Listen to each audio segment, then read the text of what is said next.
খ্রিস্টানরা হলো তৃত্ববাদী, তারা তিন খুদায় বিশ্বাসী। একদলের বহুজন, একদলের আল্লাহ তিনজন, একদলের আল্লাহ দুইজন। আমরা বহু খুদা বিশ্বাস করি না, আমরা তিন খুদাও বিশ্বাস করি না, আমরা দুই খুদাও বিশ্বাস করি না। আমরা বহুত্ববাদীও না, আমরা তৃত্ববাদীও না, আমরা দ্বিত্ববাদীও না, আমরা হলাম একত্ববাদী। আমরা বলি লা ইলাহা ইল্লাল্লাহ, আমরা বলি লা ইলাহা ইল্লাল্লাহ, আমরা বলি লা ইলাহা ইল্লাল্লাহ। আমাদের আল্লাহ এক। বলেন আমাদের আল্লাহ এক। সবাই বলেন আমাদের আল্লাহ এক। সবাই জুড়ে বলেন আমাদের আল্লাহ এক। বলেন আমাদের আল্লাহ এক। আবার জুড়ে বলেন আমাদের আল্লাহ এক। লা ইলাহা ইল্লাল্লাহ, বলেন না লা ইলাহা ইল্লাল্লাহ। আরে ভাই আল্লাহ ইল্লাল্লাহটা জুড়ে বলেন, সমস্যা তো নাই। হাত তুলে বলেন লা ইলাহা ইল্লাল্লাহ, লা ইলাহা ইল্লাল্লাহ। আমাদের আল্লাহ এক। কুল হুয়াল্লাহু আহাদ, বলেন কুল হুয়াল্লাহু আহাদ, বলেন না কুল হুয়াল্লাহু আহাদ। শাহাদাত আঙ্গুল তুলে বলেন কুল হুয়াল্লাহু আহাদ। আমাদের আল্লাহ এক। এই যে দেখবেন আপনি ডিসেম্বরের 25 তারিখ আসতেছে, আপনি তালে তালে তালে তালে ফেসবুকে দিলেন হ্যাপি ক্রিসমাস ডে, শুভ বড়দিন। বড়দিন মানে কি? খ্রিস্টানরা বলে তাদের নবী ঈসা আল্লাহর ছেলে। তাহলে আল্লাহর ছেলে দুনিয়াতে যেদিন জন্মগ্রহণ করেছেন, এই দিন তো স্বাভাবিক কোনো দিন না, এদিন বড়দিন, এজন্য তারা বড়দিন পালন করে। এই বড়দিনের সূচনাটাই হলো শিরিক। আর যে দিবসের সূচনা শিরিক, ওই দিবসে মুসলমান কখনো শুভেচ্ছা জানাতে পারে না। আমাদের বিশ্বাসের জায়গা জুড়ে আমরা বিশ্বাস করি আমাদের পিছনে একজন সৃষ্টিকর্তা আছেন। তিনি কে? আল্লাহ, একমাত্র আল্লাহ। লাম ইয়ালিদ ওয়া লাম ইউলাদ, তার কোনো সন্তানও নাই, স্ত্রীও নাই, বাপও নাই। ওয়ালাম ইয়াকুল লাহু কুফুয়ান আহাদ, কোন দিক থেকে আল্লাহর কোনো সমকক্ষ নাই, কোন দিক থেকে আল্লাহর কোনো সমকক্ষ নাই। এবার আসেন আমি যেই প্রসঙ্গটা আলোচনা করতে চাচ্ছি, সেটা বলেছিলাম আমাদের বিশ্বাসের জায়গা জুড়ে একটা হলো নাস্তিক। নাস্তিক দেন আমাদের বাংলাদেশে কোনো নাস্তিক নেই, এগুলো সব ধর্ম বিদ্বেষী।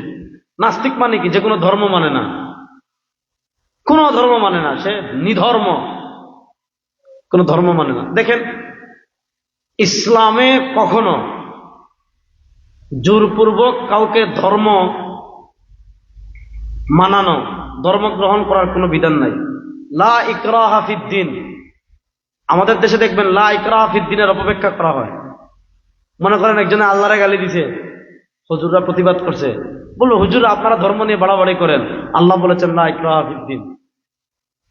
মনে করেন কেউ ইসলাম বিরোধী কিছু করেছে, আপনি প্রতিবাদ করেছেন, তখন দেখবেন আমাদের দেশে একদল আছে বুদ্ধি বেচে খায়, এগুলোর নাম বুদ্ধিজীবী।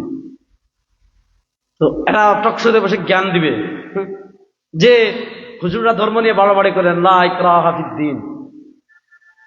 কোরআন বিরোধী কোনো আইন হয়েছে, ইসলাম বিরোধী কোনো আইন হয়েছে, শরিয়া বিরোধী কোনো আইন হয়েছে, আপনি প্রতিবাদ করবেন, রাজপথে নামবেন, তখন দেখবেন ভারতের গু খাওয়া একদল বুদ্ধিজীবী আছে, এরা টকশোতে বসে জ্ঞান দিবে যে হুজুররা ধর্ম নিয়ে বাড়াবাড়ি করেন, লা ইকরাহা ফিদ্দিন। ওদিন এক বাল আবুল সরকার যখন ইস্যু আসলো, একজন বলতে আমাকে আবরার সাহেব আপনারা ধর্ম নিয়ে বাড়াবাড়ি করেন, আল্লাহ বলেছেন লা ইকরাহা ফিদ্দিন। লা ইকরাহা ফিদ্দিন মানে কি? দিন গ্রহণে কোনো বাধ্যবাধকতা নাই। অর্থাৎ কেউ যদি ইহুদি থাকতে চায় থাকবে, কেউ যদি খ্রিস্টান থাকতে চায় থাকবে, কেউ যদি হিন্দু থাকতে চায় থাকবে। আপনি তাকে কি করতে পারেন? আপনি জাস্ট তাকে দিনের দাওয়াত দিতে পারেন। কিন্তু আপনার ক্ষমতা আছে, পুলিশ আছে, আর্মি আছে, র্যাব আছে, বিজিবি আছে, হ্যাঁ, আপনি অস্ত্র দেখিয়ে, ক্ষমতা দেখিয়ে, পিস্তল দেখিয়ে, পাওয়ার দেখিয়ে আপনি তাকে জোরে কালেমা পড়ে মুসলমান বানাবেন, এমন কোন বিধান ইসলামে নাই। লা ইকরাহা ফিদ্দিন। মনে করেন বাংলাদেশে আসার ক্ষেত্রে কোনো বাধ্যবাধকতা নাই, ভারতের কেউ বাংলাদেশে আসার ক্ষেত্রে কোনো বাধ্যবাধকতা আছে না। কিন্তু কেউ যদি বাংলাদেশে ভিসা নিয়ে প্রবেশ করে ফেলে, তখন আর এই কথা বলতে পারবেন যে লা কোনো বাধ্যবাধকতা নাই। আপনি যখন বাংলাদেশে প্রবেশ করে ফেলবেন, তখন বাংলাদেশ রাষ্ট্রের সকল আইন আপনাকে মানতে হবে। আমরা এখন এখানে আছি, ভারতের আইন মানার কোনো বাধ্যবাধকতা আমাদের উপর নাই। কিন্তু আপনি যদি ভিসা নিয়ে চিকিৎসার জন্য বা কোনো কারণে ভারতে যান, তাহলে ভারত গেলে ভারত রাষ্ট্রের সকল আইন আপনি মানতে বাধ্য। ঠিক তেমনি লা ইকরাহা ফিদ্দিন, মানে ইসলাম গ্রহণে কোনো বাধ্যবাধকতা নাই। আপনি তার কাছে দাওয়াত গ্রহণ দিবেন, ইসলামের দাওয়াত পেশ করবেন, কোরআনের দাওয়াত পেশ করবেন, তাওহীদের দাওয়াত পেশ করবেন, রিসালাতের দাওয়াত পেশ করবেন। দাওয়াত পেশ করার পর যদি কবুল করে আলহামদুলিল্লাহ, আর যদি কবুল না করে লাকুম দীনুকুম ওয়ালিয়া দিন। ভাই তুমি তোমার ধর্ম নিয়ে থাকো, আমি আমার ধর্ম নিয়ে থাকি। এই লাকুম দীনুকুম ওয়ালিয়া দিন আর লা ইকরাহা ফিদ্দিন, এই দুইটা আয়াত হলো আমাদের দেশে অনেক মাজলুম আয়াত। দেখবেন আমাদের দেশের অনেকে আছে পূজায় যায়, ক্রিসমাস ডেতে যায়, মন্দিরে যায়, গিয়া বলবে ধর্ম যার যার, উৎসব সবার। কেন? আল্লাহ কোরআনে বলেছেন লাকুম দীনুকুম ওয়ালিয়া দিন। আমাদের দেশে একজনে গত 3-4 বছর আগে সংসদেও বলেছে যে কি, এই আমার না 2021 সালে আমাদের এখন তো আর নাই, উনি কোথায় পলাই গেছে আল্লাহ জানে। উনি বলছে আমার ইমান কি হুজুরদের মতো দুর্বল? আমার ইমান কি হুজুরদের মতো দুর্বল যে পূজায় আমি যেতে পারবো না, প্রসাদ আমি খেতে পারবো না, হিন্দুদের সাথে আমি উৎসব করতে পারবো না? হুজুররা বলে যাওয়া যাবে না, কারণ হুজুরদের ইমান দুর্বল। আমার ইমান পাক্কা, সুতরাং আমি গেলে কিচ্ছু হবে না। কারণ আমি ওই এলাকায় বক্তৃতায় বলেছিলাম, আরে ভাই ইমান যাওয়ার প্রশ্ন, ইমান আছে না গেছে এই প্রশ্ন আসে ইমান থাকলে। যার ইমান নাই তার ইমান যাবে কি? যার ইমান নাই তার ইমান যাবে কি? লাকুম দীনুকুম ওয়ালিয়া দিন মানে ধর্ম যার যার, উৎসব সবার, এটা না। লা ইকরাহা ফিদ্দিন মানে কি আপনি দিন গ্রহণ করার পর যা মন চায় তা করবেন। কিছুদিন আগে দেখছেন আমাদের দেশের এক বাউল আছে, বাউল আবুল সরকার, দেখেন নাই? আবু জাহেল আল্লাহর এইভাবে গালি দেয় নাই, ফেরাউনও আল্লাহর এইভাবে গালি দেয় নাই, নমরুদও আল্লাহর এইভাবে গালি দেয় নাই, এমন জঘন্য ভাষায় গালি দিয়েছে। তখন দেখেছেন লাকুম দীনুকুম ওয়ালিয়া দিন লা ইকরাহা ফিদ্দিন। হুজুর আপনারা ধর্ম নিয়ে বাড়াবাড়ি করছেন। শুনেন, দিন গ্রহণে বাড়াবাড়ি নাই, কিন্তু দিন গ্রহণ করার পর আপনি দিন মানতে বাধ্য। লাকুম দীনুকুম ওয়ালিয়া দিন মানে কি আপনি একজনের কাছে কোরআনের দাওয়াত দিয়েছেন, ইসলামের দাওয়াত দিয়েছেন, সে গ্রহণ করে নাই, বলবেন ভাই ঠিক আছে তাহলে তুই লাকুম দীনুকুম ওয়ালিয়া দিন। আপনি আপনার ধর্ম নিয়ে থাকেন, আমি আমার ধর্ম নিয়ে আছি। ধর্ম পালনে কোনো কি নাই, বাড়াবাড়ি নাই। কেউ যদি নাস্তিক থাকে আমাদের কোনো আপত্তি নাই রে ভাই। বাংলাদেশে হিন্দুরা তাদের মতো আছে, বৌদ্ধরা তাদের মতো আছে, ইহুদিরা তাদের মতো আছে, খ্রিস্টানরা তাদের মতো আছে। নাস্তিক তাদের মতো থাকুক, আমাদের কোনো আপত্তি নাই। বাংলাদেশের যত নাগরিক সুবিধা আছে সব সে ভোগ করবে, বাংলাদেশ রাষ্ট্রের যত সুযোগ সুবিধা আছে সব সে ভোগ করবে। সে নাস্তিক হবে, আমাদের কোনো আপত্তি নাই। আমাদের আপত্তির জায়গা কি?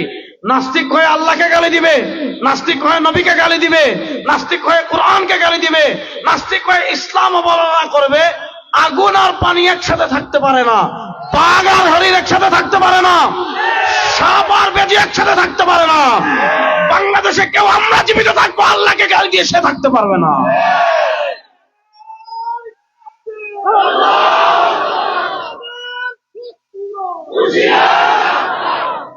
বাংলাদেশে এসে নাস্তিক থাকুক, আমাদের আপত্তি নাই, কিন্তু আল্লাহকে গালি দিবেন। দেখবেন আল্লাহরে গালি দিচ্ছে বলে বাক স্বাধীনতা। ওরে বাপ রে বাপ, আল্লাহকে গালি দিবে, নবীকে গালি দিবে, কোরআন অবমাননা করবে, তখন কি বলবে? বাক স্বাধীনতা। আমি ওই দিন চরমায় লক্ষ মানুষের সামনে আমার বক্তৃতায় বলেছিলাম যে তার যদি জিহ্বার স্বাধীনতা হয় আল্লাহকে গালি দেওয়া, তার যদি জিহ্বার স্বাধীনতা হয়, মুখের স্বাধীনতা হয় নবীকে গালি দেওয়া, তার যদি জিহ্বার স্বাধীনতা হয় কোরআনকে গালি দেওয়া, তার যেমন জিহ্বার স্বাধীনতা আছে আমার হাতের স্বাধীনতা আছে।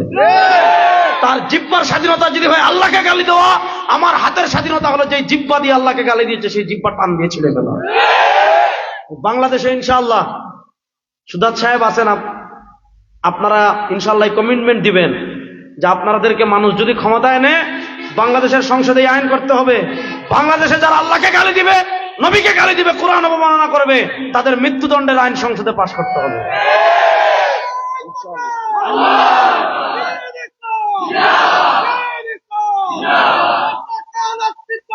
না না এটা বলা যাবে না, না না এটা বলা যাবে না ভাই, বসেন, আবেগে এটা বলা যাবে না। কেউ নাস্তিক হইলে তারা জবাই করবেন এমন কোন বিধান ইসলামে নাই।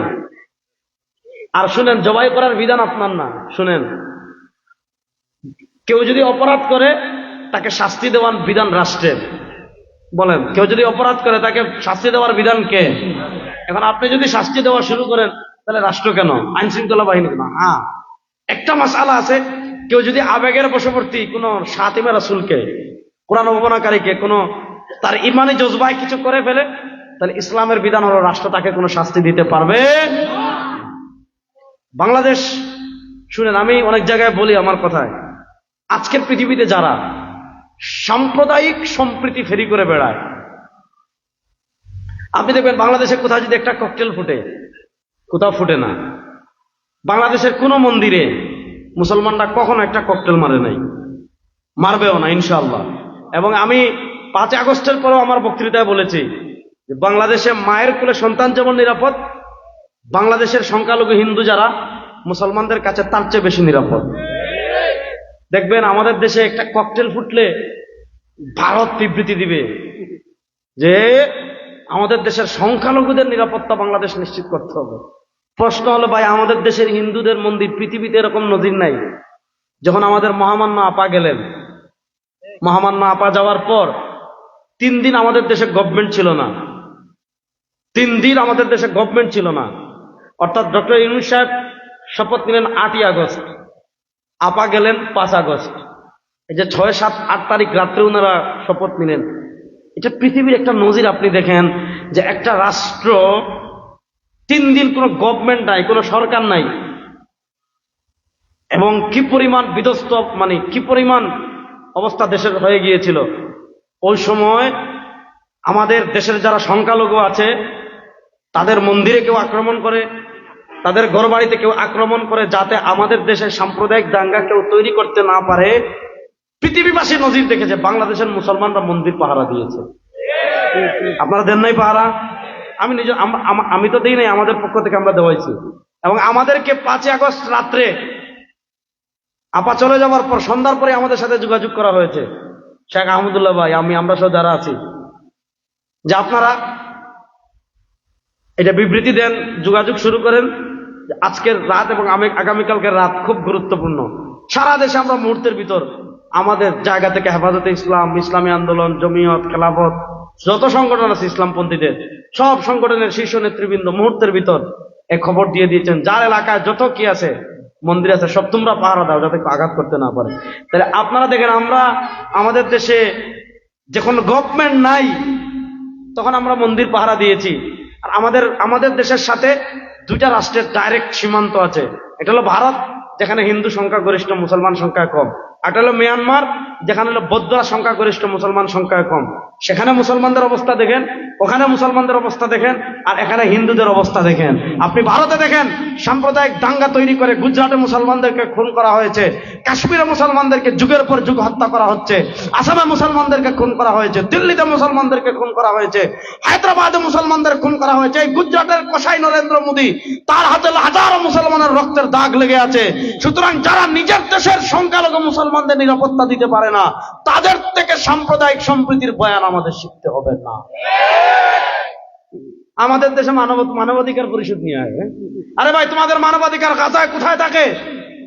তোমাদের মানবাধিকার রাফায় কোথায় থাকে? এগুলো মানবাধিকারের নামে ভণ্ডামি ছাড়া কিছু না। এজন্য মুসলমানদেরকে বলবো, কোরআন সুন্নাহ ছাড়া আমাদের আর কোনো পথ নাই। নাহনু কওমুন আ'আজ্জানাল্লাহু বিল ইসলাম, আমরা এমন এক সম্প্রদায়, আল্লাহ তাআলা আমাদেরকে ইসলাম দিয়ে সম্প্রদায় সম্মানিত করেছেন। হযরত ওমর ইবনুল খাত্তাব বলেছেন, যদি আমরা ইসলাম বাদ দিয়ে ভারতের দালালি করে, আমেরিকার দালালি করে, জাতিসংঘের দালালি করে, পৃথিবীর নানা তন্ত্রমন্ত্রের দালালি করে আমরা যদি ইসলাম তালাশ করি, আল্লাহ আল্লাহ তাআলা পৃথিবীতে আমার অপদস্থ করবেন। এজন্য আপনারা ইনশাআল্লাহ দীপ্ত শপথ নেন, আমরা ইসলাম এবং ঈমানের বলে বলিয়ান হয়ে বাংলাদেশে দাঁড়িয়ে থাকবো। কোন পরাশক্তির রক্তচক্ষুকে আমরা অপেক্ষা করবো না ইনশাআল্লাহ। ইনশাআল্লাহ বলেন, এবার হাত মুষ্টিবদ্ধ করে বলেন ইনশাআল্লাহ। আল্লাহ তাআলা কবুল করুক, সবাই বলে না আমিন। তাহলে বোঝা গেল দিন গ্রহণে কোনো বাড়াবাড়ি। আমরা আল্লাহ তাআলা, মনোযোগ, পবিত্র কোরআনে কি বলেছেন? ওয়া ইন তাউদ্দু নি'মাতাল্লাহি লা তুহসুহা। এই যে আমার হাত নাড়তেছি, এই হাত দিবেন কে? আল্লাহ। এটা কত বড় নিয়ামত, যার হাত নাই তার গেছে গান। এই যে আমি পট পট পট পট পট পট করে আমরা সারাদিন কথা বলি, কোনো চার্জও লাগে না, কথা বলার কোনো বিলও নাই। আপনি মোবাইলে একটু কথা বললে রিচার্জ করা লাগে। এই যে আপনি জন্মের পর থেকে চার্জ ছাড়া আল্লাহর মেশিন চালাইতেছেন, কোনো চার্জও নাই, বিলও নাই, কোনো সমস্যাও নাই, আটকায়ও না, ডিস্টার্বও করে না। দিয়েছেন কে? আল্লাহ। চোখ দিয়েছেন আল্লাহ, সব দিয়েছেন আল্লাহ। আল্লাহ তাআলা বলেছেন, আমি তোমাদেরকে যত নিয়ামত দান করেছি, আমার নিয়ামত যদি গণনা করা শুরু করো, লা তুহসুহা। আমাদের জীবন তো খুব ছোট। অন্যান্য উম্মারা হায়াত পেত 700 বছর, 800 বছর, 900 বছর। ইমাম বাইহাকী রাহমাতুল্লাহ আলাইহি শুআবুল ঈমানে হাদিস এনেছেন, আমার উম্মতি মা বাইনা সিত্তিন ইলা সাবঈন, এই উম্মার গড় বয়স হলো 60 থেকে 70 বছর। এই 60-70 বছরের ছোট্ট জীবনে আল্লাহ তাআলা, আবার বলি, এই 60-70 বছরের ছোট্ট জীবনে আল্লাহ হাত দিয়েছেন, পা দিয়েছেন, নাক দিয়েছেন, মুখ দিয়েছেন, আবহাওয়া দিয়েছেন, ঘুম দিয়েছেন। ঘুম এটা তো আমরা বুঝি না কত বড় নিয়ামত। যাদের ঘুম হয় না, রাতে ট্যাবলেট খাওয়ার পরও ঘুম হয় না, এসি রুমে পুরো নিস্তব্ধ, পৃথিবীর সব দামি ডেকোরেশন, পৃথিবীর সবচেয়ে দামি বিছানা, পৃথিবীর দামি সবচেয়ে খাবার, পৃথিবীর সবচেয়ে দামি তুলতুলে বালিশ, পৃথিবীর সবচেয়ে দামি এসি, তারপর আল্লাহ যাদের ঘুম দেয় নাই, সারা রাত ছটফট করে, আপনি তাদেরকে জিজ্ঞাসা গিয়া করেন যে ঘুম কত বড় নিয়ামত। এই যে আমি প্রত্যেক সেকেন্ড অক্সিজেন নিচ্ছি, আপনি আইসিইউতে যান, এজন্য মাঝে মাঝে যখন আপনার হতাশা চলে আসবে হাসপাতাল যাবেন। মাঝে মধ্যে যখন বিভিন্ন কারণে হতাশা চলে আসবে হাসপাতাল যাবেন। হাসপাতাল গিয়ে দেখবেন এই যে আপনি হতাশ হয়ে যাচ্ছেন, একটার পর একটা, একটার পর একটা, একটার পর একটা, একটার পর একটা শ্বাস নিচ্ছেন, আপনি গিয়ে দেখেন আইসিইউতে এমন হাজার হাজার রোগী আছে। আপনি বাংলাদেশের এখন বহুল অসুস্থ দুইজন মানুষ, যাদের জন্য আমরা সবাই দোয়া করতেছি। একজন হলেন বিএনপির চেয়ারপারসন বেগম খালেদা জিয়া, আরেকজনের পরশু গুলু খাইছে আমাদের হাদি ভাই, আমার খুব কাছের মানুষ। হ্যাঁ, এই দুইজনের অবস্থা দেখেন। একজন বাংলাদেশের সবচেয়ে পাওয়ারফুল ব্যক্তি, কিন্তু দেখেন শুধু কি শ্বাসটা জারি রাখার জন্য কত সিস্টেম, দেশ বিদেশের চিকিৎসক, চীন থেকে চিকিৎসক আসছে, অস্ট্রেলিয়া থেকে চিকিৎসক আসছে। আরেকজনের শুধু শ্বাসটা, হার্টটা সচল রাখার জন্য কত কষ্ট করতেছে। আপনি মাঝে মধ্যে হতাশ যখন হয়ে যাবেন, টাকা, খাবারের কষ্ট, টাকার কষ্ট, শীতের কষ্ট, হতাশ হবে না, হাসপাতালের দিকে তাকাবেন। মানুষ একটা শ্বাস নেওয়ার জন্য কত কষ্ট করতেছে, মানুষ একটা নিঃশ্বাস নেওয়ার জন্য কত কষ্ট করতেছে, আর আপনি হাজার হাজার শ্বাস ফেলতেছেন, হাঁটতেছেন, কথা বলতেছেন। এজন্য সবসময় নিচের দিকে তাকাবেন, উপরের দিকে না। তখন দেখবেন আপনার অন্তর প্রশান্তিতে ভরে যাবে ইনশাআল্লাহ। তো দুনিয়াতে আল্লাহ যত নিয়ামত দিয়েছেন আমাদেরকে, আবার বলি, দুনিয়াতে আল্লাহ যত নিয়ামত দিয়েছেন আমাদেরকে, আবার বলি, দুনিয়াতে আল্লাহ তাআলা আমাদেরকে যত নিয়ামত দান করেছেন, আল্লাহর নিয়ামত রাজির মধ্যে আল্লাহ তাআলা আমাদেরকে সবচেয়ে বড় যে নিয়ামত দান করেছেন, ওই নিয়ামতের নাম হলো ঈমান। বলেন, ওই নিয়ামতের নাম হলো, সবাই বলেন, ওই নিয়ামতের নাম হলো। হাতের চেয়েও বড় নিয়ামত ঈমান, পায়ের চেয়েও বড় নিয়ামত ঈমান, চোখের চেয়েও বড় নিয়ামত ঈমান, কথার জিহ্বার চেয়েও বড় নিয়ামত ঈমান। দুনিয়াতে আল্লাহ যত নিয়ামত দান করেছেন, আল্লাহর নিয়ামত রাজির মধ্যে আল্লাহ তাআলা আমাদেরকে সবচেয়ে বড় যে নিয়ামত দান করেছেন, ওই নিয়ামতের নাম হলো ঈমান। ওই নিয়ামতের নাম হলো, শুনেন, আপনি কবরস্থানে আপনাকে দাফন করা হয়েছে, সারা বাহুবলের মানুষ যদি আপনার কবরে ফুল দিয়ে দেয়, ফুলের ঢের হয়ে গেছে, কিন্তু আপনি কবরে নাকির মুনকিরের প্রশ্নের জবাব দিতে পারেন নাই, তাহলে এই ফুলের কোনো দাম নাই। আর সারা বাহুবলের মানুষ আপনার কবরে জুতা মারছে, কিন্তু আপনি নাকির মুনকিরের সলের জবাব দিয়ে দিছেন, এই জুতার কোনো সমস্যা নাই। জুতা কি সারা দুনিয়ার সবকিছু মানেন? আপনি যদি নাকির মুনকিরের প্রশ্নের জবাব দিতে পারেন, সারা দুনিয়ার সব অপমান যদি কেউ আপনার কবরে করে, আপনার কবর ভেঙে ফেলছে, আপনার কবরে পেশাব করে ফেলছে, আপনার কবরে পায়খানা করছে, আপনার কবরে কুত্তা লটকাই দিছে, কিন্তু আপনি যদি নাকির মুনকিরের সলের জবাব দিয়ে দেন, কিচ্ছু না। আরেকজন হলো প্রত্যেক বছর 10 বার আইসা সব বাহুবলের মানুষ আপনার কবরে ফুল দিয়ে ভরাই দেয়, কিন্তু আপনি নাকির মুনকিরের সওয়ালে আটকে গেছেন, ওই ফুলের 1 পয়সার কোনো দাম নেই। এজন্য দুনিয়াতে আল্লাহ তাআলা আমাদেরকে সবচেয়ে বড় যে নিয়ামত দান করেছেন, সেই নিয়ামতের নাম হলো ঈমান। বলেন, সেই নিয়ামতের নাম হলো। কেন? একটা হাদিস বলি, পরে বিপরীত দুটা কথা বলে আমি বিদায় নেব। আমরা বলেছিলাম আমাদের গন্তব্য পথ দুইটা, হয় আমি জান্নাতের পথে চলবো, না হয় আমি জাহান্নামের পথে চলবো। আমার জানা মতে পৃথিবীতে যারা তাওহীদ এবং রিসালাতে বিশ্বাসী, লা ইলাহা ইল্লাল্লাহ এবং মুহাম্মাদুর রাসূলুল্লাহ বিশ্বাসী, এমন কেউ স্বেচ্ছায় জাহান্নামে যাবে আমার জানা মতে এরকম একজনও নাই। আমরা সবাই যেতে চাই কোথায়? জান্নাতে। এবার আসেন, জান্নাতে যেতে হলে 1 নম্বর যে জিনিস লাগবে ওইটার নাম ঈমান। রাসূল সাল্লাল্লাহু আলাইহি ওয়াসাল্লাম এটা গ্যারান্টি দিয়ে গিয়েছেন। হাসরের মাঠে রাসূল সাল্লাল্লাহু আলাইহি ওয়াসাল্লামকে আল্লাহ একটা স্পেশাল পাওয়ার দিবেন। সে পাওয়ারটা হলো শাফাআতের পাওয়ার। রাসূল সাল্লাল্লাহু আলাইহি ওয়াসাল্লাম, ইমাম বাজ্জার মুসনাদে বাজ্জার হাদিস এনেছেন, রাসূল করিম সাল্লাল্লাহু আলাইহি ওয়াসাল্লাম বলেছেন, লিকুল্লি নাবিয়্যিন দাওয়াতুন মুস্তাজাবা ওয়া ক্বাদ তাআজ্জালা কুল্লু নাবিয়্যিন দাওয়াতাহুম ওয়া ইন্নী ইখতারতু দাওয়াতি লিআহলিল কাবাইর মিন উম্মতি। আমার নবী আমাদেরকে বলেছেন, আল্লাহ তাআলা দুনিয়াতে যত নবী পাঠিয়েছেন, আল্লাহ তাআলা দুনিয়াতে যত রাসূল পাঠিয়েছেন, সব নবীকে, সব রাসূলকে আল্লাহ কি করেছেন? দাওয়াতুন মুস্তাজাবা, একটা কবুল দোয়ার অফার দিয়েছেন, কবুল দোয়ার। আল্লাহ সব নবীকে বলেছেন, নবী আপনি দুনিয়াতে একটা দোয়া করেন, যেই দোয়া করবেন সেই দোয়া কবুল করব, যা চাইবেন তা দেব, যা করে দেওয়ার কথা বলবেন তা করে দেব। ওয়াকাদ তাআজ্জালা কুল্লু নাবিয়্যিন দাওয়াতাহুম, সব নবী, সব রাসূল তাদের কবুল দোয়া দুনিয়াতে করে চলে গিয়েছেন। রাসূল সাল্লাল্লাহু আলাইহি ওয়াসাল্লাম বলেন, আল্লাহ তাআলা যখন আমাকে অফার দিয়েছেন, নবী আপনি দুনিয়াতে এখন একটা দোয়া করেন, যেই দোয়া করবেন সেই দোয়া কবুল করব, যা চাইবেন তা দেব, যা করে দেওয়ার কথা বলেন তা করে দেব। সরওয়ার দো আলম সাল্লাল্লাহু আলাইহি ওয়াসাল্লাম বলেন, আল্লাহ আমি দুনিয়াতে কিচ্ছু চাইবো না, আমার স্পেশাল দোয়াটা আমি হাসরের মাঠের জন্য রেখে দিচ্ছি। ওয়া ইন্নী ইখতারতু দাওয়াতি লিআহলিল কাবাইর মিন উম্মতি শাফাআতি লিআহলিল কাবাইর মিন উম্মতি। সরওয়ার দো আলম সাল্লাল্লাহু আলাইহি ওয়াসাল্লাম বলেন, আমি আমার স্পেশাল দোয়াটা হাসরের মাঠের জন্য রেখে দিয়েছি। আমার যে সকল উম্মাহ কবিরা গুনাহ করে জাহান্নামী হয়ে যাবে, আমি আমার স্পেশাল দোয়া দিয়ে সুপারিশ করে সবগুলোরে জান্নাতে নিয়ে আসবো। কাদেরকে? মান কানা ফি কলবিহি মিসকালু হাববাতিন মিন খারদালিন মিন ঈমান। আল্লাহ রাসূল সাল্লাল্লাহু আলাইহি ওয়াসাল্লামের সুপারিশের অনেকগুলো ধাপ হবে, ধাপে ধাপে ধাপে ধাপে অনেকগুলো সুপারিশ করে সবাইকে আস্তে আস্তে বের করবেন। সর্বশেষ কাদেরকে বের করবেন? মান কানা ফি কলবিহি মিসকালু হাববাতিন মিন খারদালিন মিন ঈমান। আল্লাহ রাসূল সাল্লাল্লাহু আলাইহি ওয়াসাল্লাম বলেন, আমার যে উম্মাহ সরিষার দানা পরিমাণ ঈমান নিয়ে আসবে, দেখা যাচ্ছে তার গুনাহ পাহাড় পরিমাণ, তার গুনাহ সমুদ্রের ফেনা পরিমাণ, তার গুনাহ আসমান পরিমাণ, কিন্তু ওই আসমান পরিমাণ গুনার নিচে, সমুদ্রের ফেনা পরিমাণ গুনার নিচে, পাহাড় পরিমাণ গুনার নিচে যে উম্মাহ বিন্দু পরিমাণ ঈমান নিয়ে কবরে যাবে, আল্লাহ নবী বলেন, মান কানা ফি কলবিহি মিসকালু হাববাতিন মিন খারদালিন মিন ঈমান, আমার যে উম্মাহ এই পাহাড় পরিমাণ গুনার নিচে ও বিন্দু পরিমাণ ঈমান নিয়ে কবরে আসবে, একদিন না একদিন আমি নবী সুপারিশ করে তাকে জান্নাতে নিয়ে আসবো। আপনার হাত কি আপনার জান্নাতের গ্যারান্টি দিতে পারবে?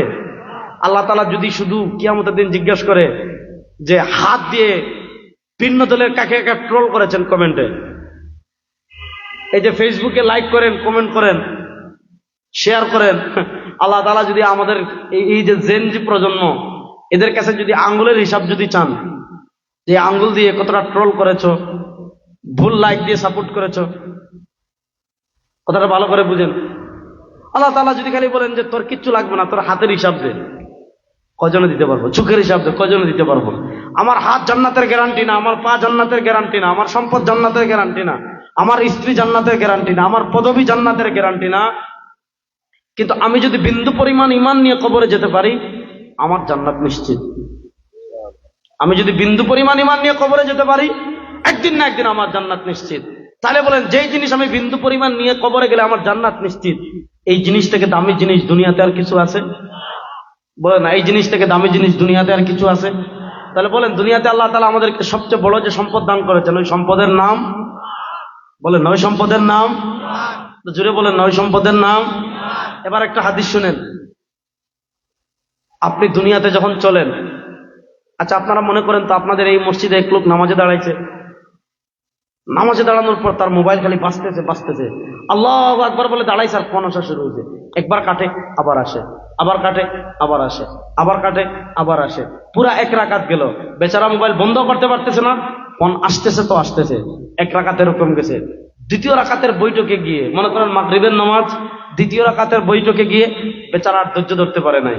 বেচারা কি করছে, ফোন ধরে বলছে, এই মিয়া আপনি বুঝেন না, মিয়া নামাজ পড়তেছি, মাগরিবের নামাজে দাঁড়াইছি মিয়া, 3টা রাকাত নামাজ, 2টা রাকাত পড়ে ফেলছি, 1 রাকাত বাকি আছে, তুমি একটু অপেক্ষা করো, আমি 1 রাকাত শেষ করে ফোন ঘুরাইতেছি। আচ্ছা, নামাজ অবস্থায় কেউ যদি ফোন ধরে কথা বলে, নামাজ আছে না গেছে? বলেন, নামাজ আছে না গেছে? তাহলে বোঝা গেল নামাজ অবস্থায় কিছু কাজ করলে নামাজ থাকে না, নামাজ ভঙ্গের কারণ আছে, রোজা ভঙ্গের কারণ আছে, অজু ভঙ্গের কারণ আছে। আজকে উম্মা নামাজ ভঙ্গের কারণ জানে, আজকে উম্মা রোজা ভঙ্গের কারণ জানে, আজকে উম্মা অজু ভঙ্গের কারণ জানে, কিন্তু আজকে উম্মা নামাজ ভঙ্গ, আজকে উম্মা ঈমান ভঙ্গের কারণ জানে না। আল্লামা ইবনে আবিদিন শামী রাহমাতুল্লাহ আলাইহি তার ফতোয়া শামীতে লিখেছেন, কোন কথা বললে ঈমান যায়, কোন কাজ করলে ঈমান যায়, কোন বিশ্বাস করলে ঈমান যায়, এগুলো জানা প্রত্যেক মুসলমানের জন্য ফরজে আইন। এগুলো জানা প্রত্যেক মুসলমানের জন্য ফরজে আইন। আজকে উম্মাহ ঈমান সম্পর্কে এত উদাসীন হয়ে গিয়েছে। আমরা মনে করি ঈমান এটা তো আমাদের ছোটবেলায় আমাদের বাপ এক কানে আযান দিছেন, আরেক কানে ইকামত দিছেন। কাটে যেমন পেরেক মারলে আর নষ্ট হয় না, পেরেক গাড়ছে তো গাড়ছে। আমরা মনে করি আমাদের এক কানে আযান দিছে, এক কানে ইকামত দিছে, ওয়াজ মাহফিলে যাচ্ছি, মাঝে মধ্যে মসজিদে যাচ্ছি, হ্যাঁ ঈদের দিন জামা পরে ঈদগাহে যাচ্ছি, হ্যাঁ কোরবানির দিন গরু জবাই করে গোশত খাচ্ছি, শবে বরাতে সুন্দর পোশাক পরে কবর জিয়ারত করছি। ইসলাম এত সহজ না। আপনি পরিপূর্ণ মুসলিম হতে হলে ইসলামের সব বিধান আপনাকে মানতে হবে। ইসলামের একটা অকাট্য সুসাব্যস্ত সুপ্রমাণিত বিধানকে কেউ যদি অস্বীকার করে, ইসলামের একটা অকাট্য সুপ্রমাণিত সুসাব্যস্ত বিধানকে কেউ যদি বিকৃত করে, একটা ইসলামের কোন অকাট্য প্রমাণিত সুসাব্যস্ত বিধানকে কেউ যদি এই যুগে অকার্যকর মনে করে, সাথে সাথে সে সারা রাত যদি নামাজ পড়ে তারপর তার ঈমান থাকবে না। সারা জীবন যদি রোজা রাখে, কিন্তু ইসলামের কোরআনের একটা বিধানকে সে তার সন্দেহ করতেছে, তার মধ্যে এটা এই যুগে কেমনে চলে। যেমন আমাদের দেশে মুস্তাশিকিনরা ঈমান কেমনে নষ্ট করে, আমি আপনাদেরকে একটা উদাহরণ দিই তাহলে বুঝবেন। চুর চিনেননি? চুর মাত্র 3-4 জনের চিনে। বাচ্চা তো আপনাদের এলাকার তো সব মানুষ আল্লাহর ওলি, মাশাআল্লাহ। চুর চিনেননি? চুর। আচ্ছা, কেউ যদি চুরি করে আমাদের দেশের আইন অনুযায়ী তার শাস্তি আছে না নাই? আছে। তাকে পুলিশ ধরবে, থানায় নিবে, মামলা দিবে, জেল হবে, বের হবে। এটা হলো আমাদের দেশের আইন। এই আইন বানাইছে কে? আইন বানাইছে ব্রিটিশ।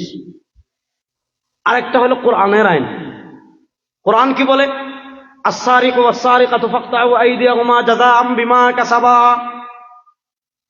কেউ যদি চুরি করে, ইসলাম বলে তাকে ধরবেন, মামলাও লাগবে না, জেলও লাগবে না। যদি সাক্ষ্য অথবা স্বীকারোক্তি এই দুটার মাধ্যমে প্রমাণিত হয়, ইসলাম বলে তার 2 হাত কবজি পর্যন্ত কেটে ফেলে দিবেন, শেষ দান। বাংলাদেশে মাত্র 2 মাসের জন্য এই শাস্তিটা আনেন, এই শাস্তিটা আনেন 2 মাসের জন্য, দেখবেন আপনি দরজা খুলে ঘুমাবেন, মেয়ে বাংলাদেশে কেউ চুরি করার সাহস করবে না। আজকে আমাদের দেশে রাস্তাঘাটে খুন দেখছেন না? আমাদের উসমান হাদি ভাই কেমনে মেরে ফেলাইছে। এত খুন কেন হয়? কারণ আমাদের দেশের যে বিচার ব্যবস্থা ব্রিটিশ 54 বছর থেকে দিয়ে গিয়েছে, এই বিচার ব্যবস্থা 54 বছর কেন 54,000 বছর যদি থাকে, এই বিচার ব্যবস্থা দিয়ে খুন বন্ধ করা যাবে না। আপনি মাত্র 3 মাসের জন্য আনেন ইসলামের বিচার ব্যবস্থা। ইসলাম বলে আপনি আরেকজনকে খুন করছেন, কোনো আলাপ নাই। আর দেশের আইন বলে ধরেন, মামলা দেন, পুলিশ নেন, থানায় নেন, জেলে নেন, কোর্টে যান, 1 বছর, 2 বছর, 3 বছর, 5 বছর, 10 বছর। আপনি চিন্তা করেন, আমাদের দেশের আইন একজন মানুষ 17 বছর কারাগারে থাকে, এরপর বেকসুর খালাস পায়। এটা কি আইন না তামাশা? যে একজন মানুষ 17 বছর কন্ডেম সেলে, ফাঁসির কি কন্ডেম সেলে, যেখানে সূর্য দেখা যায় না, দিন রাত পার্থক্য করা যায় না, 17 বছর পর, 22 বছর পর, 20 বছর পর বেকসুর খালাস পাচ্ছে। আর এই আইন নিয়ে আমরা বসে আছি। আপনি 3টা বিচার করেন ইসলাম অনুযায়ী। ইসলাম কি বলে? মনে করেন যে আদি ভাইরে খুন করছে, খুন তো করেন, আল্লাহ তাআলা ওনাকে সুস্থতার সাথে দীর্ঘ নেক হায়াত দান করেন। আল্লাহ আমাদের ভাই যে কঠিন অবস্থায় আছেন, আমি 2 জনের কথা বলেছি, 2 জনকে আল্লাহ পরিপূর্ণ সুস্থতা দান করেন। কিন্তু এই যে হাজিরে যে শুট করছে না মাথায়, আমাদের দেশের আইনে কি পুলিশ খুঁজতেছে, খোঁজার পর কি করবে? ধরবে, মামলা দিবে, দীর্ঘ পথ, কবে রায় হবে কোনো গ্যারান্টি নেই। এটা হলো আমাদের দেশীয় আইন। গত রমাদানে মাগুরায় আসিয়া নামক একটা মেয়ে ধর্ষণের শিকার হয়েছিল, আপনাদের মনে আছে? সারা বাংলাদেশ তুলপাড় হয়ে গিয়েছে। তারেক রহমান সাহেব বিবৃতি দিচ্ছেন বিচার চাই, জামাতের আমির সাহেব বিবৃতি দিচ্ছেন বিচার চাই, চরমনায়ের পীর সাহেব বিবৃতি দিচ্ছেন বিচার চাই, আমাদের হেফাজত মাহমুদুল হক সাহেব বিবৃতি দিচ্ছেন বিচার চাই। সারা দেশের সব দল রাজপথে নেমেছে। আমাদের আইন উপদেষ্টা তিনি স্ট্যাটাস দিলেন 90 দিনের ভিতর বিচার হবে।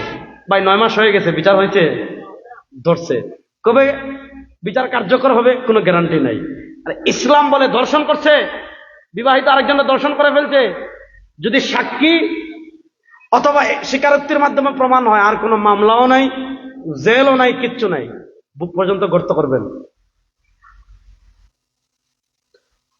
শুট করছে, মেরে ফেলছে, প্রমাণিত হয়ে গেছে, কোনো জেল নাই, সুরাদি উদ্যানে নেন, মনে করেন সে যেই জায়গায় যারে যেভাবে শুট করেছে তাকে ওই জায়গায় নিয়ে ওইভাবে শুট করা হবে। সে যেইভাবে আরেকজনের চোখ নষ্ট করেছে তার চোখ ওইভাবে নষ্ট করা হবে। সে যেভাবে আরেকজনের হাত ভাঙছে তার হাত ভাঙ্গা হবে। সে যেভাবে আরেকজনের পা ভাঙছে তার পা ভাঙ্গা হবে। সে আরেকজনের জিহ্বা কেটে ফেলেছে তার জিহ্বা কেটে ফেলা হবে। সে আরেকজনের কানের পর্দা ফাটাই দিছে তার কানের পর্দা ফাটাই দেওয়া হবে। সে আরেকজনের নাকে ঘুষি দিয়ে রক্ত বার করছে তার কানে ঘুষি দিয়ে কি করা হবে? রক্ত ফাটাই দেওয়া হবে। এটাকে বলে কিসাস। আপনি 3 মাসের জন্য বাংলাদেশে কোরআনের কিসাস আনেন মিয়া, রাস্তাঘাটে আরেকজনকে ধর্ষণ করবে আর খুন করবে, শুট করবে, জীবনেও পারবে না ইনশাআল্লাহ। আমাদের দেশে বিচার নাই। এখন আপনি যদি বলেন এই বিচারের যুগে অকার্যকর, আমাদের দেখবেন টকশুবিদরা আমাদের ইমান কেমনে হারায়। টকশুতে বসে কি বলবে জানেন? এগুলাকে আমি বলি যেগুলা মানে বুদ্ধি বেছে খায়। টকশুতে বসে বলবে যে এখন পৃথিবী প্রযুক্তিতে এগিয়ে গিয়েছে, এখন পৃথিবী আপডেট হয়ে গিয়েছে, এখন হাত কাটা এটা কেমন লাগে? একটা হলো নাই।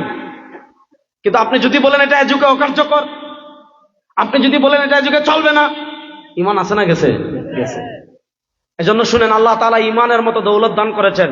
সবাই একবার বলেন আলহামদুলিল্লাহ। বড় আস্তে বললেন, জোরে বলেন আলহামদুলিল্লাহ। এখন আল্লাহ তাআলা ইমানের মতো দৌলত দান করেছেন, আর আমাদের হায়াতটাও খুব কম। আপনি পুরা বাহুবলে কেমন একজন মানুষ পাবেন? নবীগঞ্জ বাহুবলে যে 200 বছর হায়াত পাইছে, 150 বছর। এখন তো আগে মানুষ 100 বছর বাঁচত, এখন আমাদের সবকিছুতে ভেজাল, ফরমালিন। বাংলাদেশে আপনি বিষ খাইয়া মরবেন, মরবেন না, বিষও ভেজাল দিয়ে দেয় অনেক সময়। আমি মাঝে মাঝে দুষ্টামি করে বলি, বাংলাদেশে মানুষ এখনো ডাবে, শুধু নারিকেলের ওই যে যেটা নারিকেল আছে না, যেটা আমরা খাই, এটাতে এখনো ভেজাল দিতে পারে নাই। তো নারিকেল গাছ এটা এমন ভাবে হয় যে এটাতে ইঞ্জেকশন দিয়েও ভিতরে নারিকেল কিছু করার কোনো সিস্টেম নাই, পাক সব কিছুতে ভেজাল দিয়ে দিছে। এই জন্য শুনেন, দুনিয়াতে আপনার ঘরে মনে করেন 5 লাখ টাকা আছে, এই হাইওয়ের পাশে আপনার বাড়ি একা, আজকে রাত্রে 10 লাখ টাকা আপনার ঘরে আছে আর 5 ভরি স্বর্ণ আছে, রাতে যদি একটা শিয়াল নড়ে আপনি মনে করবেন মনে হয় চুরাইছে, সারা রাত আপনার ঘুমে ধরবে না। পাখি যদি একটু পাতা পড়ে আপনি মনে করবেন কি মনে হয় চুরাইছে। কেন? আপনার ঘরে কি আছে? মূল্যবান সম্পদ আছে। আর আল্লাহ তাআলা ইমানের মতো সম্পদ দান করেছেন, সেই ইমান নিয়ে আপনি অমুকের কাছে গিয়ে সিজদা দিচ্ছেন, শাহজালালের মাজারে গিয়ে বাচ্চা চাইতেছেন, হ্যাঁ, মনের আশা পূরণের জন্য গাছে গিয়ে শাহপুরানের শাহপুরানের মাজারে গিয়ে লাল সুতা বাঁধতেছেন। আমাদের দেশের মানুষের ইমান সম্পর্কে কি পরিমাণ উদাসীন। বাগেরহাটে গেলে দেখবেন খানজাহানের মাজার, ওখানে পুকুরে কুমির আছে, একদম জীবন্ত ছাগল নিয়ে কুমিরের কাছে দিচ্ছে, জীবন্ত ছাগল। কেন? যে এই ছাগল নাকি কুমিরে খেলে মনের আশা পূরণ হবে। এগুলা যদি কেউ করে ইমান থাকবে? তাহলে আল্লাহ তাআলা ইমানের মতো এত সম্পদ যদি আপনার রক্ষা করতে হয়, তাহলে ইমান কি, ইমান ভঙ্গের কারণ কি, এটা আমাদের জানা থাকার দরকার আছে না নাই? এগুলা জানবে কোথায়? মাদ্রাসায়। দেখেন, এটা রাজনৈতিক আলাপ না, তারপরেও দেই। রাজনৈতিক আলাপ বললে মনে করেন শেখ হাসিনা পলাইছে 5 আগস্ট, ছিলেন কয়দিন? 15 বছর। 15 বছর উনি বিনা ভোটে, কখনো রাতের ভোটে আসছে। উনি যখন পালিয়েছে সবাই বলছেন রাষ্ট্র সংস্কার করতে হবে। কেন? তারা মানুষের মতামত মূল্যায়ন না করে নিজেদের মতো আইন করেছে। সুতরাং সংবিধান সংস্কার করতে হবে, বিচার বিভাগ সংস্কার করতে হবে, এটা সংস্কার করতে হবে, ওইটা সংস্কার করতে হবে, অনেকগুলো সংস্কার কমিশন গঠন হয়েছে। প্রশ্ন হলো, শেখ হাসিনা 15 বছর থাকার কারণে পালিয়ে যাওয়ার পর যদি সংস্কার করা লাগে, তাহলে আজ থেকে 80 বছর আগে, 150 বছরের মতো আমাদের দেশে যে ব্রিটিশ ছিল, ওই ব্রিটিশ যে আমাদের উপর গজব হয়েছিল, ইসলামের দুশ্মন ছিল, ওই ব্রিটিশ যে আইন, যে বিচার ব্যবস্থা, যে শিক্ষা ব্যবস্থা রেখে গিয়েছে, এগুলো পরিবর্তন করার, সংস্কার করার প্রয়োজন আছে না না? আপনি আলাপ উঠাবেন, দেখবেন আমাদের দেশে যেগুলা শাহবাগী বুদ্ধিজীবী আছে, মনে হবে তাদের মাথা ঠাড়া পড়ছে। আপনি চিন্তা করেন, আমাদের ট্যাক্সের টাকায় প্রাইমারি স্কুলের বিল্ডিং হয়, আমাদের ট্যাক্সের টাকায় প্রাইমারি স্কুলের বই ছাপে, আমাদের ট্যাক্সের টাকায় প্রাইমারি স্কুলের বেঞ্চ কেনা হয়, আমাদের ট্যাক্সের টাকায় প্রাইমারি স্কুলের শিক্ষকেরা বেতন পায়। আমাদের দেশের শিক্ষা ব্যবস্থাকে এমন করে রাখা হয়েছে, একজন বাচ্চা 5 বছর প্রাইমারি স্কুলে পড়ে, কিন্তু দেখা যায় কি করে শুদ্ধ করে সূরা ফাতিহাটাও পড়তে পারে না। এটা একটা মুসলিম দেশের শিক্ষা ব্যবস্থা হতে পারে? এজন্য শুনেন, আমি আপনাদেরকে বলি না আপনার ছেলেকে আমার মতো আলেম বানান। আমাদের কিছু ছেলে বিজ্ঞানী হওয়া দরকার আছে, যারা অস্ত্র বানানো শিখবে, ড্রোন বানানো শিখবে, ব্যালিস্টিক মিসাইল বানানো শিখবে, অ্যাটম বোম বানানো শিখবে, যুদ্ধ বিমান বানানো শিখবে, দরকার আছে।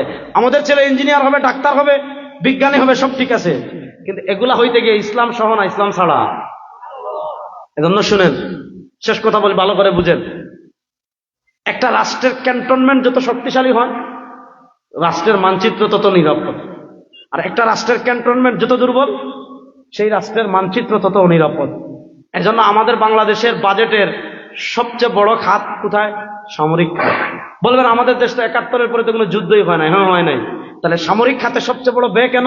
কারণ একটা রাষ্ট্রের সামরিক বাহিনী, সেনাবাহিনী যত শক্তিশালী হবে, রাষ্ট্রের মানচিত্র তত নিরাপদ থাকবে, বহির্বিশ্ব আপনার দিকে কালো থাবা দিবে না। আর আপনার মানচিত্র, আপনার যদি সেনাবাহিনী দুর্বল হয়, যে কেউ খুব করে আপনার স্বাধীনতা নিয়ে যাবে। রাষ্ট্রের ক্যান্টনমেন্টে আর্মি থাকে, আর ইসলাম রক্ষার ক্যান্টনমেন্ট হলো মাদ্রাসা। ইসলাম রক্ষার ক্যান্টনমেন্ট কি? মাদ্রাসা। এজন্য শুনেন, আমিও বলি আমাদের ছেলেকে বিজ্ঞানী বানানো দরকার। কারণ আমাদের দেশে রটা সঙ্গীত ছাড়া, যে পাকিস্তানে আমরা আগামী পরশু আমাদের বিজয় দিবস, যে পাকিস্তানে আমরা 71-এ হারাইছি, সেই পাকিস্তান আজকে অ্যাটম বোমের অধিকারী। আর আমাদের কি আছে? রটা সঙ্গীত আর চেতনা ব্যবসা ছাড়া। এজন্য আমাদের ছেলেরা, আমাদের দেশীয় ছেলেরা এগিয়ে যাবে, আমরা চাই। কিন্তু আপনি তাকে ইসলাম সহ আগাইতে দেন। এজন্য কি করবেন? আপনার বাচ্চার বয়স 5 বছর হয়েছে, আপনি স্কুলে 1 বছর পরে দেন। আপনার বাচ্চার বছর 4 বছর হয়েছে, আপনি স্কুলে 1 বছর পরে দেন। 1টা বছর মাদ্রাসায় দেন, নুরানিতে দেন। অজিটা শিক্ষক, গোসলটা শিক্ষক, ইমানটা শিক্ষক, কোরআনটা শিক্ষক, ইমান ভঙ্গের কারণটা শিক্ষক, ইসলামের প্রাথমিক জ্ঞানগুলো শিক্ষক। তারপরে স্কুলে যাক। সে যত বড় বিজ্ঞানী হবে, যত বড় ইঞ্জিনিয়ার হবে, যত বড় রাজনীতিবিদ হবে, যত বড় এমপি হবে, যত বড় মন্ত্রী হবে, যত বড় যাই হবে, তার মৌলিক শিক্ষা ইসলাম ঠিক আছে, সে ইসলামের পক্ষের একটা বুলেট হবে। এখন দেখা গেল ছোটবেলায় আপনি তাকে কোরআন শিখান নাই, বাপের জানাজা এসে কইবে আজকে ঈদ উল ফিতরের জানাজার নামাজ। এজন্য বলছিল না যে আজকে ঈদ উল ফিতরের জানাজার নামাজ। এজন্য শুনেন, আমরা এই শতাব্দীকে চ্যালেঞ্জ হিসাবে নিয়েছি। ইসলামের দুশ্মনেরা চায় আমাদের প্রজন্মকে কোরআন থেকে বিচ্ছিন্ন করে দিতে। আমরা চ্যালেঞ্জ হিসাবে নিয়েছি, আমাদের প্রজন্মের প্রত্যেকটা সদস্যের হৃদয়ে আমরা কোরআনের আলো জ্বালিয়ে দিব ইনশাআল্লাহ। প্রস্তুত আছেন তো সবাই ইনশাআল্লাহ? এজন্য সকল মাদ্রাসায় আপনাদের সবচেয়ে বড় সহযোগিতা হবে, আপনাদের সন্তানদেরকে পাঠাবেন। 1 বছর 2 বছর পড়ার পর পরবর্তীতে চাইলে স্কুলে পাঠিয়ে দিবেন। 1 নম্বর বাচ্চাদেরকে পাঠাবেন। 2 নম্বর, আপনারা জানেন এই মাদ্রাসাগুলো সরকারি অনুদানে চলে না। কারণ সরকারি অনুদানে চললে গত 15 বছর দেখছেন হাসিনার ছবি অফিসে লটকানো লাগে। একদিকে বুখারী শরীফ পড়তেছে, মাথার উপর ছবি, আরো বিভিন্ন বিষয় আছে। এজন্য আমরা যেহেতু এগুলো আপনাদের দান অনুদানে চলে, আপনারা টাকা দিয়ে, পয়সা দিয়ে, শ্রম দিয়ে, মেধা দিয়ে, পরামর্শ দিয়ে, দোয়া দিয়ে, বাচ্চাদেরকে দিয়ে এ সকল মাদ্রাসায় সহযোগিতা করবেন তো ইনশাআল্লাহ? মাত্র 4 জন ইনশাআল্লাহ বলছেন। সহযোগিতা করবেন তো ইনশাআল্লাহ? কারা কারা সহযোগিতা করবেন দেখে একটু হাত তুলেন তো ইনশাআল্লাহ। আল্লাহ তাআলা আমাদের সবাইকে তৌফিক দান করুন। আল্লাহ যে কথাগুলো বললাম আমাকে আপনাকে সবাইকে আমল করার তৌফিক দান করুন। হ্যাঁ, বুঝি নাই, একটু মাঠ কালেকশন। আচ্ছা 1 মিনিট পাগড়ি দিচ্ছি। কেউ বসেন, কেউ উঠবেন। এখন যে উঠবেন 1000 টাকা দিবেন। এই মাদ্রাসায় আমাদের সহযোগিতা করার প্রয়োজন আছে না নাই? সবাই একবার হাত তুলে তো নারায়ে তাকবীর। আল্লাহ তো সবার, একটু জুড়ে বলেন না নারায়ে তাকবীর। হায় জুড়ে আওয়াজ দেন না, নারায়ে তাকবীর। শুনেন, আমি আমার সব বক্তৃতায় বলি যে ভারতের আধিপত্যবাদ মোকাবেলার বাংলাদেশের 1 নম্বর অস্ত্র হলো আল্লাহু আকবার। ভারতের আধিপত্যবাদ মোকাবেলার একটা অস্ত্র কি? বাংলাদেশ আল্লাহু আকবার। যারাই বাংলাদেশে আল্লাহু আকবারকে থামিয়ে দিতে চাইবে, ঠ্যাং ভাঙা গাছে ঝুলাই দেব ইনশাআল্লাহ। নারায়ে তাকবীর, নারায়ে তাকবীর। এবার বিসমিল্লাহ বলে, যদি ডান পকেটে টাকা থাকে ডান পকেটে দেন, বাম পকেটে টাকা থাকলে বাম পকেটে দেন, বিসমিল্লাহ বলে সবাই। স্টেজে মাঠে যারা আছেন কেউ খালি যাবেন না, বিসমিল্লাহ, সবাই পকেটে হাত দেন, একজনও খালি যাবেন না, বিসমিল্লাহ, সবাই শরীক হন, বিসমিল্লাহ, বিসমিল্লাহ, সবাই দেন ভাই। এই অল্পতে অল্পতে আল্লাহ অনেক বারাকা দেবে ইনশাআল্লাহ, অল্পতে আল্লাহ অনেক বারাকা দেবে ইনশাআল্লাহ।